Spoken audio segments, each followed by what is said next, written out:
Thanks. We are Gnomic Studios, and we've just been around since late 2008. We started tinkering at work with some colleagues, which is pretty handy because you see each other on a daily basis and you can talk about games.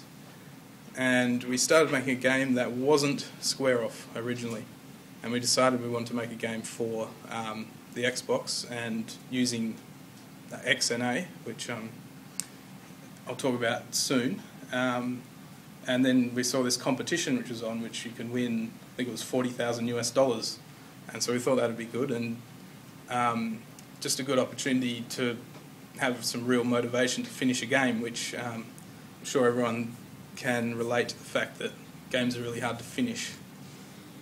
And so we started making this platformer, which was going to be incredible, zombie killing platformer, where you can see a bit of a concept design shot there in the editor.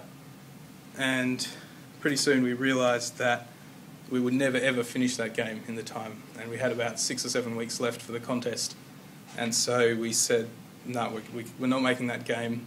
So we removed gravity, removed everything almost, but we still had a large code base, and went for something very minimalist, which is just flying around shooting. You were that blue square there, trying to shoot the white blobs, and that seemed to be fun. So we just sort of tweaked it and refined it, iteratively tested and refined it into something that was fun. And in the 7 weeks before the contest, we came up with Square Off, which placed in the top 20, and the rest is history, I guess. And obviously we're very happy with that result.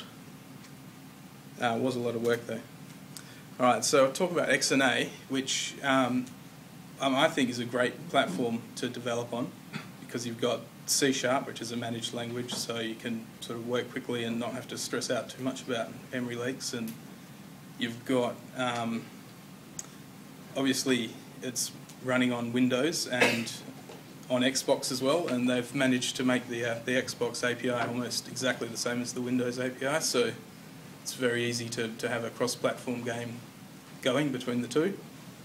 And one of the things that I found really useful was reflection in the managed language, so that you can create classes dynamically, and you can change. You can change one small part of a config file, which completely changes what classes are being used at runtime. And so the artists were able to have a level file format, and they could quickly sort of change a class and add new items in there. And so it was a data-driven system. Right. And so a big part of, or a sort of a unique part of the Xbox Live Indie Games system is the way that you can get your game onto the system. It's not like other consoles where you've got a large set of technical requirements that you have to meet, and you would submit your game to Sony, for example, where in this case you don't submit your game to Microsoft, you have to pass it through a peer review process, which is very similar, I guess. There is also a list of requirements that you have to meet, and yeah, so you need 10 reviews to pass, or 2 fails to fail, which is an interesting system. But somehow it does work. I mean, well, it's debatable. Many people say it's completely broken and doesn't work at all, and other people say it's great. So it's very down to opinion, I think. And so there's a thing called the evil checklist, which you can find on the forums, which is a few pages long document which sort of details a list of test cases that you want to apply to your game, and if any one of these doesn't pass, then people are quite within their right to fail your game. And they involve a lot of things like try to play it with a controller that's not the first controller, If at any point the menus are not responsive with the controller you've got in your hand that you started the game with, then it's a fail. Or plenty of things about the storage device, because on Xbox you've got a memory unit that you can plug in and out, so if at any time anyone can pull the memory unit out and it causes your game to crash, well, if they can do anything that causes your game to crash, that's a fail. Lots of little things with the memory unit that could cause crashes. If you fail, you're locked out for 7 days, and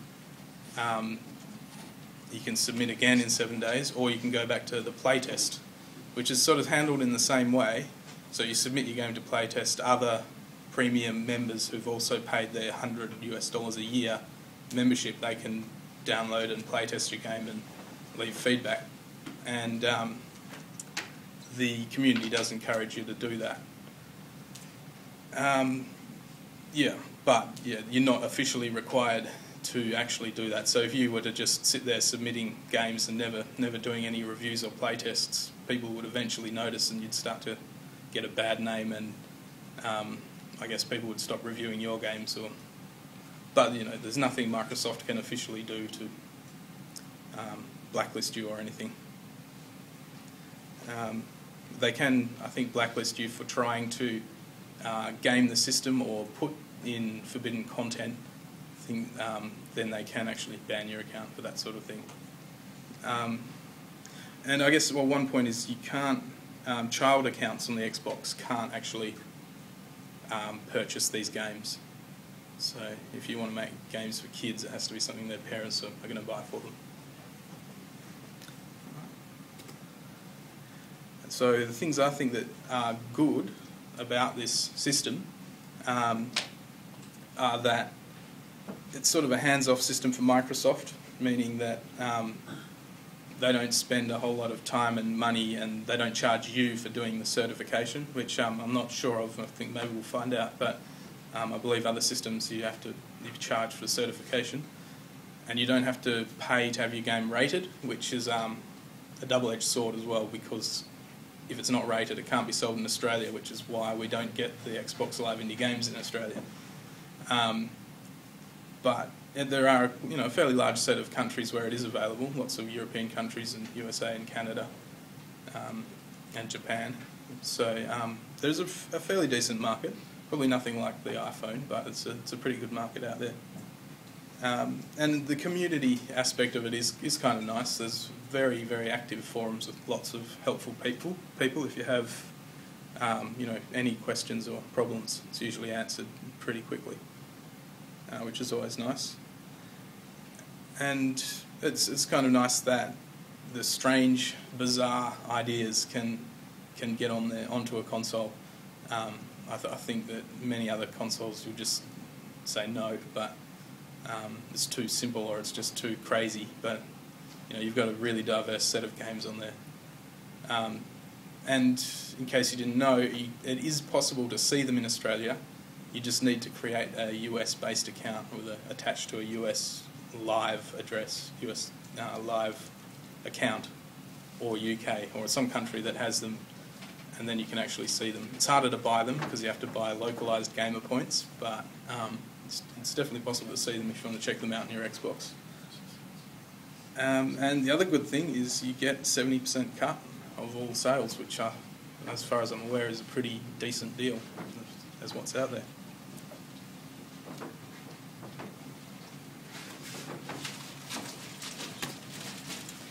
Okay, so the cons, as I said, you can't buy them in Australia. Well, not officially, which means, I'm officially not allowed to buy my own game, which kind of sucks.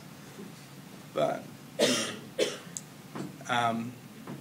there's a lot of the review system has some strange issues where people tend to just pass a game for, I know it's hard to tell, but it seems like there's a lot of, okay, I'll put my game in review, I'll just go and do 10 quick reviews, simple, probably hardly test it, just so that I get reciprocal reviews for my game.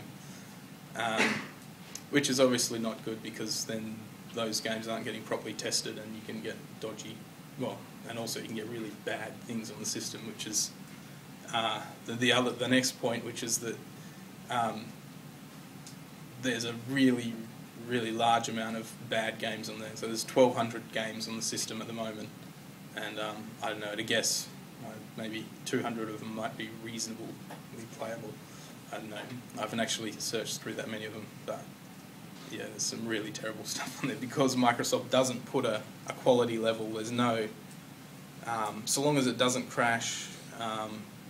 And another point I didn't mention is that they all have to have a trial mode by default. So by default, the trial mode cuts off at 8 minutes. So if you just put a game on there with no extra locking out for the trial mode, it just finishes in 8 minutes, but you're not allowed to give the whole game away for free. So you're not allowed to release free games.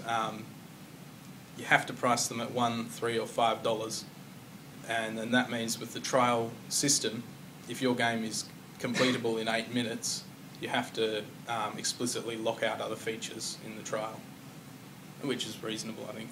And if they did allow free games, there would be even more crap on the system. So I'd like more flexibility than $1, $3 or $5, but well, that's just the way it is.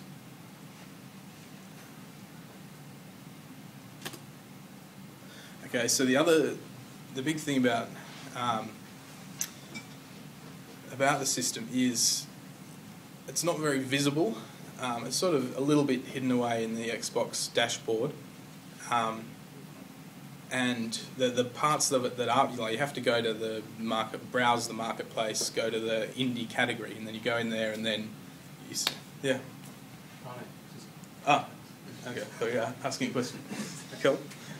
Yeah, so you get into the indie game section, and then you see these lists, and these lists are your primary way of getting any sort of marketing, the primary visibility for your game, and so they're pretty self-explanatory.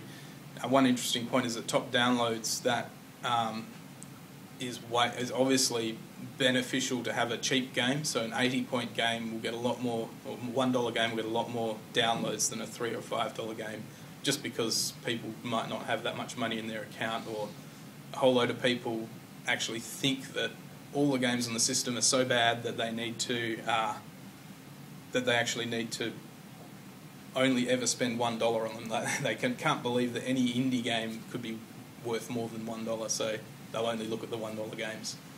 I've actually seen that said in forums a couple of times. So,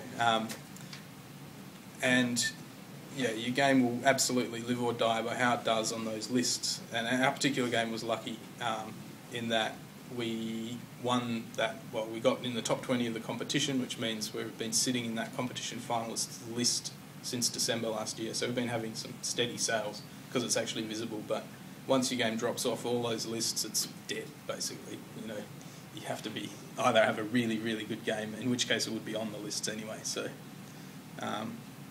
yeah, and the new arrivals list is very quick these days. There's so many games coming out, you might get 3 or 4 or 5 days on that list to sort of garner sales enough to get you in the top downloads, which if you've got a good game you might do for a while, but otherwise yeah, it's not looking likely.